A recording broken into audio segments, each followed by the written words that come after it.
Good evening dear students, welcome. तो मैंने जो आज आपको पीडीएफ भेजी है 2 क्वेश्चंस हैं, उनको मैं समझाने की कोशिश करूँगी ताकि बाकी क्वेश्चन आपसे हो जाएं। ये क्वेश्चन इस तरह का है कि obtain the marginal and conditional probability function of the joint density function. ये आपको दिया हुआ है। यहाँ प्रॉब्लम क्या आती है, आपको दे रखी है condition combine 0 less than equal to X less than equal to Y less than equal to 1 0 otherwise. तो आपने करना क्या है, marginal density function of X क्या होता है, f1x होता है। पहले तो आप ये याद ही रख लीजिए, मैंने आर्टिकल में करवाया हुआ f1x होता है minus infinity to infinity F X Y D Y, ये डी वाई होता है। जब f1x है तो यहाँ x फिक्स रहता है, y वेरी करता है, इसलिए यहाँ आता है डी वाई। अब minus infinity to infinity break हो जाती है हमारी इस इंटरवल में, ये हमने पहले भी किया हुआ है। इसका मतलब y वेरी कर रहा है, तो y कहाँ से कहाँ तक वेरी कर रहा है, देखो y वेरी कर रहा है x से लेके 1 तक। ये हो गया x से लेके 1 तक। फिर आगे मैंने सॉल्व कर दिया और x को बता दिया, x कहाँ से कहाँ तक, कांस्टेंट वैल्यू कहाँ से कहाँ तक ले रहा है, 0 से 1 तक। क्योंकि x में आएगा फंक्शन, हमने बात की है f1x की, तो x में फंक्शन आएगा, बाकी जगह 0 हो जाएगा। दूसरा है ये है दूसरा marginal probability function of y, ये आता है f2y। यहाँ y कांस्टेंट रहता है, कांस्टेंट मतलब फिक्स रहता है, और x वेरी करता है, इसलिए इंटीग्रेशन आती है x में। ये आर्टिकल शुरू में मैंने लिखवाए हुए आपको। अब देखिए यहाँ y फिक्स रहेगा, x वेरी करेगा, तो x कहाँ से कहाँ तक वेरी करेगा, देखिए x वेरी करेगा 0 से लेके y तक। x वेरी कर रहा है 0 से लेके y तक। जब ये सॉल्व होके आएगा तो प्योरली फंक्शन किस में होगा, y में। देखो यह है 4y माइनस 3y स्क्वायर, तो यहाँ y कांस्टेंट वैल्यूज लेगा 0 to 1। अल्टीमेटली तो लिमिट है ना वैल्यू की 0 से 1 के बीच में ही, बाकी जगह क्या हो जाएगा, 0 हो जाएगा।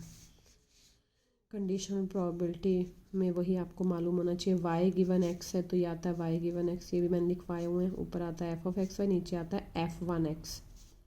जो यहाँ होता है ना वही है, मतलब x का फंक्शन है f1x, x गिवन y में y का फंक्शन है f2y। ये चैप्टर 1 में भी कंडीशन की हुई है हमने। अब जो मैंने 12th क्वेश्चन किया है वो आपकी बुक के अकॉर्डिंग किया, लेकिन मैं चाहूँगी आप उसको क्वेश्चन नंबर 11 की तरह करो। बुक के अकॉर्डिंग क्या, उन्होंने x और y को दोनों को कांस्टेंट वैल्यूज़ ले ली। सेम क्वेश्चन है, देखिए ये आपका फंक्शन है एक्स वाई, इसको क्या इन्होंने ब्रेक कर दिया एक्स वाई को, कि एक्स ही वैल्यू ले रहा है 1 और y के बीच में, और y ले रहा है, y ने लेनी तो वैल्यू x और 2 के बीच में चाहिए।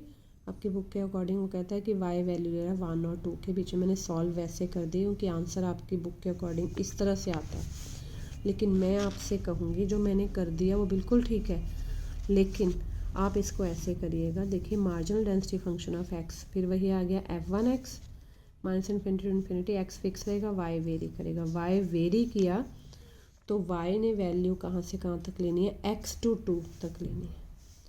ये जो मैंने लिखा है ना y, तो मैंने इसके अकॉर्डिंग किया है ना, लेकिन आप इसको मैं यहाँ कर दूँगी कि आप इसको ऐसे भी कर सकते हैं। y वैल्यू लेगा x to, देखो y कहाँ से कहाँ तक लेगा, x to 2 f(x(y) या 8/9 xy dy।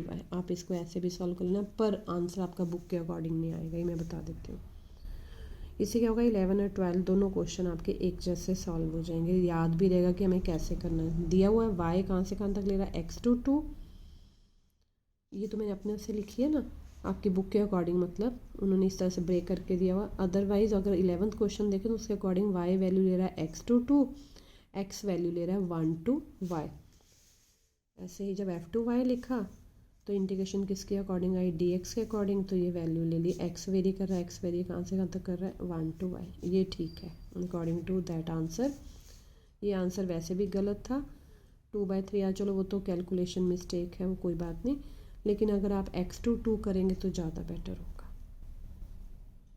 वही आंसर आ जाएगा। ये मैंने और बुक से भी कंपेयर कर लिया, ये गलत ये भी नहीं है, ये आपके बुक के अकॉर्डिंग है, लेकिन क्वेश्चन नंबर 11 के जैसा ये क्वेश्चन है, तो आप इसको इस इंटरवल को ही देखिए। x वेरी कर रहा है 1 to y के बीच में, y वेरी कर रहा है x to 2 के बीच में, बस उस हिसाब से इसको सॉल्व करना। ये मैंने सॉल्व किया, कुछ आंसर आता है मैं अभी बताती हूँ, शायद मैंने लिखा था